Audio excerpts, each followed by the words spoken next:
Vaksinasi COVID-19 dosis penguat atau booster yang dilakukan mulai 12 Januari 2022. Menteri Kesehatan RI Budi Gunadi Sadikin dalam keterangan virtualnya menyebutkan pelaksanaan vaksinasi booster ini dilakukan di fasilitas pelayanan kesehatan atau Vaskes milik pemerintah.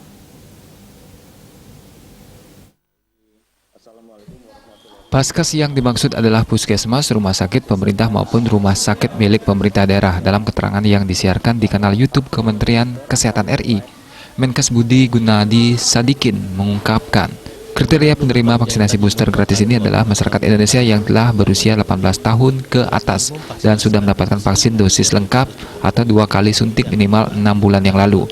Selain itu, prioritas vaksinasi penguat juga diberikan kepada lansia dan keluarga rentan atau imunokompromis.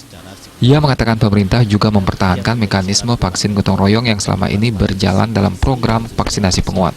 Di fasilitas pelayanan kesehatan milik pemerintah, seperti puskesmas, rumah sakit pemerintah, maupun rumah sakit milik pemerintah daerah.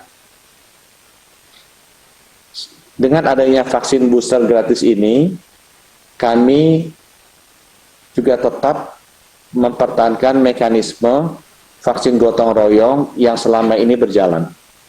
Dengan kondisi bahwa vaksin ini tetap diterima gratis di masyarakat yang disuntik dan jenis vaksinnya tidak sama dengan vaksin program pemerintah. Demikian penjelasan. Ia memaparkan ada 3 kombinasi vaksinasi booster akan diberikan mulai 12 Januari. Resim pertama, vaksin primer dosis lengkap Sinovac dan diberikan setengah dosis Pfizer. Resim kedua, vaksin dosis lengkap Sinovac akan diberikan booster setengah dosis AstraZeneca. Alternatif ketiga, untuk vaksin primer AstraZeneca akan diberikan setengah dosis Moderna. Ini adalah kombinasi awal dari resim vaksin booster yang akan diberikan berdasarkan ketersediaan vaksin dan juga hasil riset yang sudah disetujui oleh Badan POM. Ini bisa berkembang tergantung hasil riset yang masuk dan ketersediaan vaksin.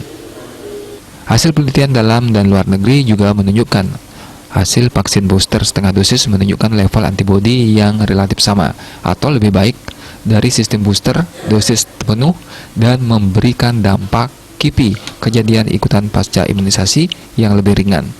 Diah Dewi Bali Pos melaporkan.